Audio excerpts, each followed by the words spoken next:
Okay, so I just made this video dressing up basic chords using Faded Love sort of as a backdrop. Not specifically learning Faded Love, but using that as a vehicle to learn some chord shapes. But this is going to be a more condensed, maybe just drills for that compendium to that other video, or just watch this. So here were some of the drills, okay? So here is, yikes, D major. Here's a C. So it's kind of like that shape, play over D, right? Now, what I don't really think in bass lines. It happens sometimes. Regardless, I like chords, overall chords, and I try to keep the chords near each other. It often creates a bass line for me. I can't recommend that, but that's what happens when I play, as opposed to building a bass line and building from there. However, in this song, this mechanism, as it were, root, major 7, major 6, and flat 7. Or sorry, 5, but I'm playing a flat 7 chord. 5.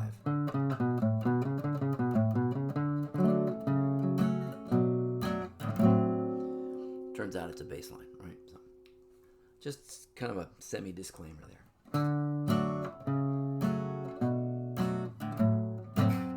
This is D major. And when you bring this note down, you could say it's D major 7. It's also looks like F sharp minor 7. Sorry, F sharp minor. But omit that low note. Just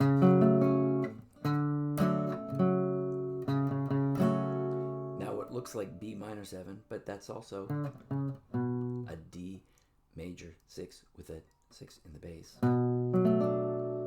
Right? Same group of notes.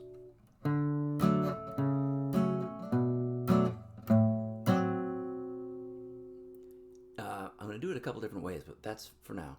Now we'll go to G. G is the equivalent of D7. Push the whole thing up 1 fret is diminished. Now push up the outside 2 fingers and exchange this finger for this finger. So that note stayed the same. That's a G with the 3rd in the bass. Okay. Now if you drop this finger, that's diminished, which is a nice change back to the 1 chord, the D chord. So I'm going to drop this whole thing just to really make it clear. Right? You can move diminished around in minor 3rds or 3 frets.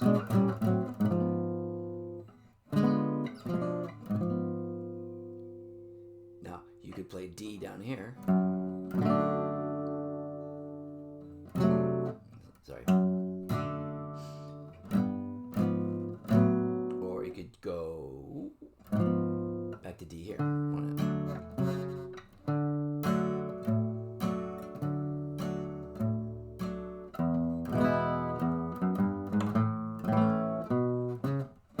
So, to systemize it, to make a drill out of it, right? And we're going to do this 2 different ways, but this is the first way.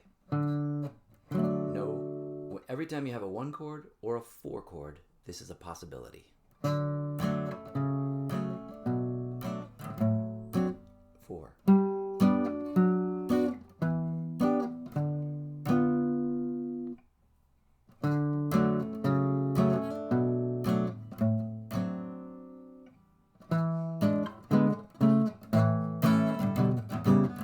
Now I'm throwing the 2 in there, and I'm not certain that the real Faded Love has a 2. And if it does, they don't necessarily do it every time. It might be on the second half or just certain recordings. Certainly, you can try it. Okay, but I want to do the other version of this descending line. This is D major. These start the same, but now I'm going to go to a D7 here. So I'm skipping this 6th chord. I'm going to go right to the 7. So now I have a little time left in this measure before I go to the 4. So I'm going to put a line in there. I don't have to. You could do this and go to that or to that one.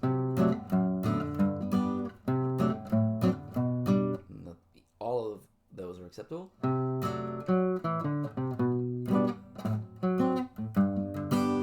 That reminds me of, you know, Eldon or Eddie Lang or somebody. They used to put those pretty little lines between the chords. No, sorry.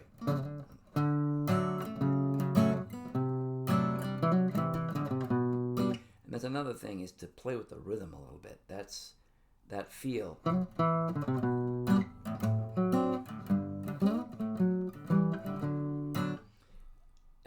Eldon, I probably have more Eldon in me than Eddie Lang, but that's something they would do. Here's the line real quick. It comes off of the D chord, right off the third of the D. You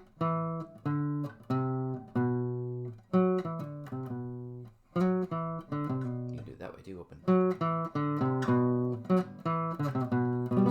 Now, okay, so that all that stuff kind of leads us to the next drill. You can do it here too, sorry.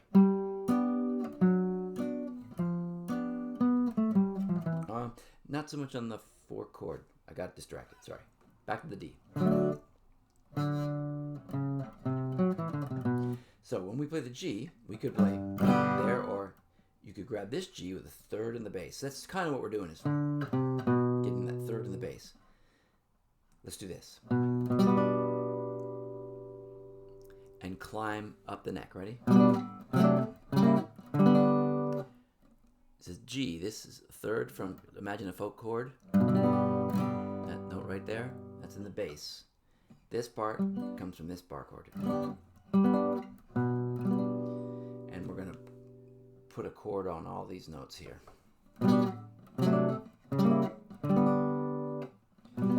So rule number 1, you might say, or helpful hint number 1, is if you're playing a major chord, you can almost always play its companion chord can almost always be a dominant based off of its 5th. So 1, 2, 3, 4, 5, G, A, B, C, D. So G's and D's get along very well. So different voicings of D. Here's a D with the flat 7 in the bass. And that's how I arrived at. I'm thinking G to D. You know, esoteric fingering number 1, esoteric number fingering number 2. Well, that's a mouthful. C sharp diminished, and then G. Now when I played that G, I'm thinking of that bar chord, but I'm omitting that note and I'm accenting the 5th. And the right hand plays a big part of this, because if it's just playing those, it's a much tighter, brighter sound than that, right? It's different sound, let's just say.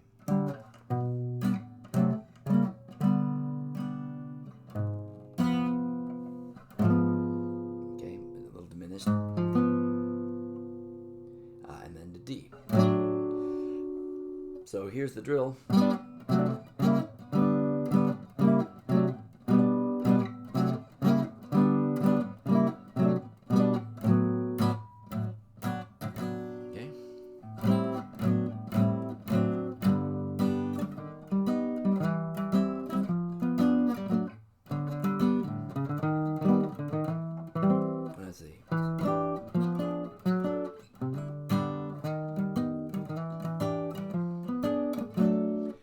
Okay, this is cool.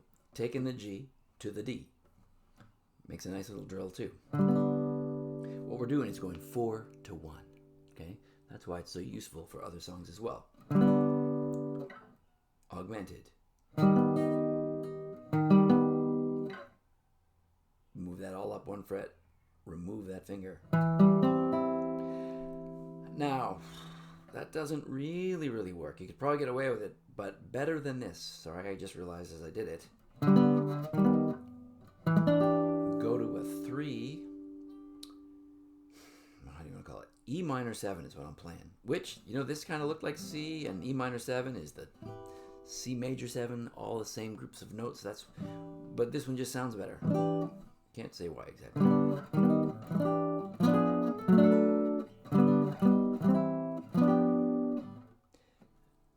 This is the drill. Jump. Diminished. Oh, I see. seem to have gotten myself back to, yeah, D, good. D, or putting the fifth in there.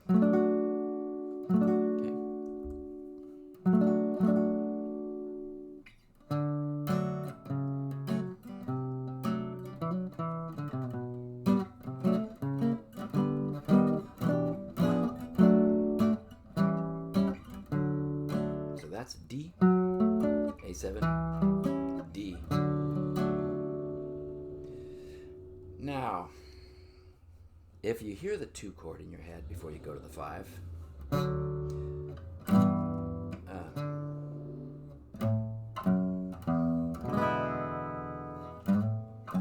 let's see, how would I?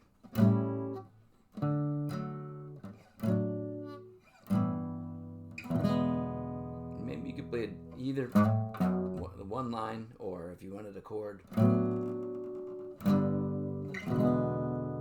D to G,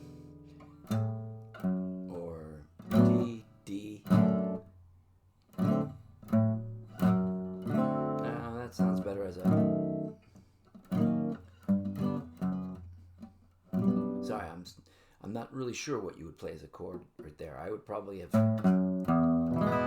played it as a single note until I had more time to analyze it. So E, A, D. I don't know if we've covered this. So D, all right, D major, A7. I play a ninth on the top, but it's an A primarily. It's this, right? A7.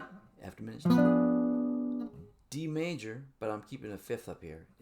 Think of this is the body of it. This bar. There's another root down here. It looks sort of like this, but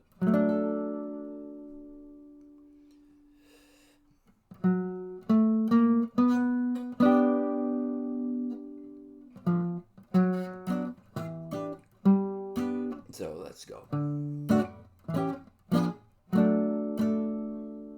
That's D, D7,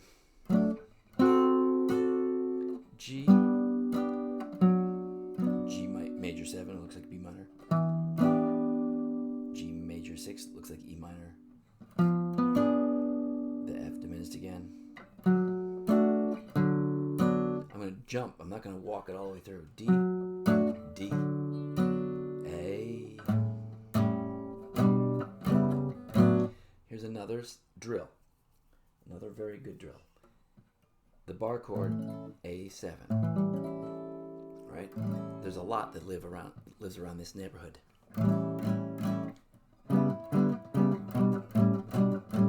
I think of all those as companion chords, or just if I could do this, I can probably do this. If I can do this, I can probably do this. If I can do this, I can probably do this. If I do this, I can probably do them all. So just, it really depends on what's happening with the melody and who you're playing with. But the E minor 7 is a good companion with A7.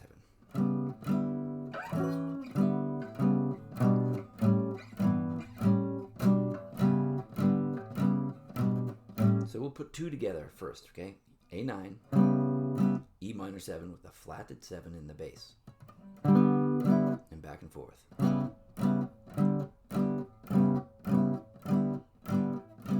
Same idea here. A7 with its E minor. Now I'll put them all together. A, E, A, E. A, E. Go back home.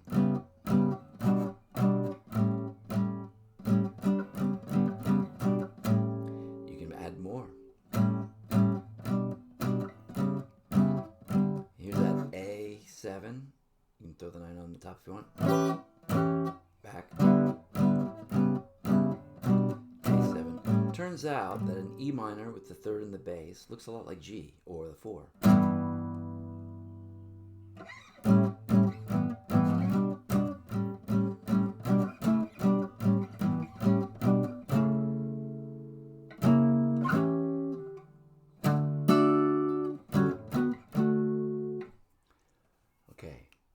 So, one other thing you might consider.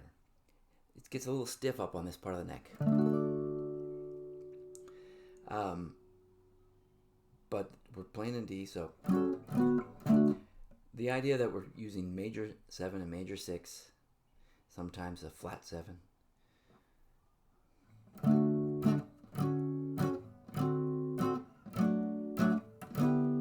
that kind of thing. D major, major 7, that's major 6, flat 7, not so very comfortable there. You can do it there. So other keys are better. Here's the G. That's nice. G major, same idea. And instead of going, I'm going to put it, because we're on a 4, going to 1, you don't go G, G major 6, D major 7, G7. You don't need the G7 before you go back to the D. Diminished, however, can replace that.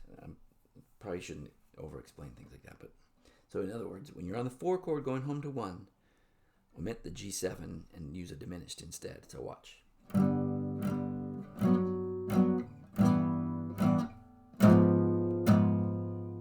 D. If I was going from a 1 to a 4, almost the same thing. And instead of going to the diminished, I go to 7. G major. I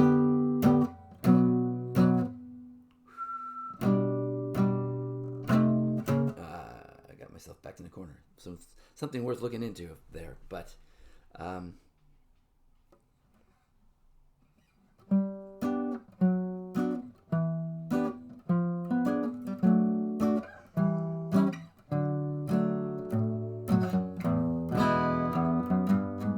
E, right?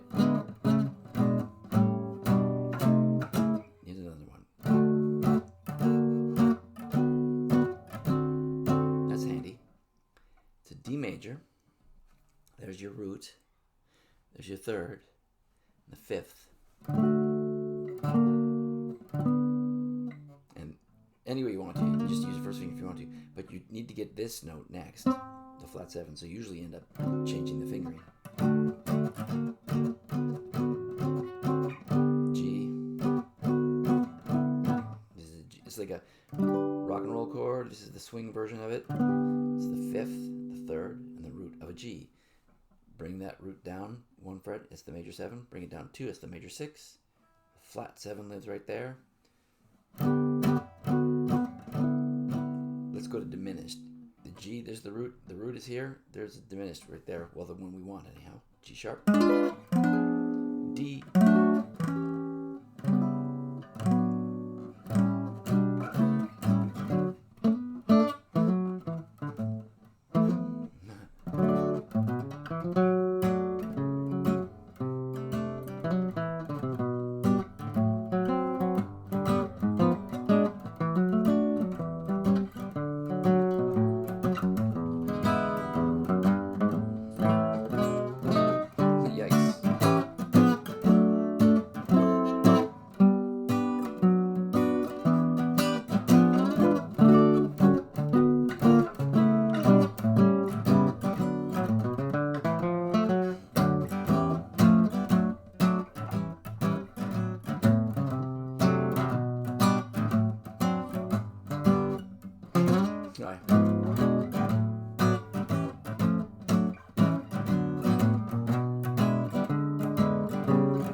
it's fun to practice, and it works over lots of different material. So good luck with that.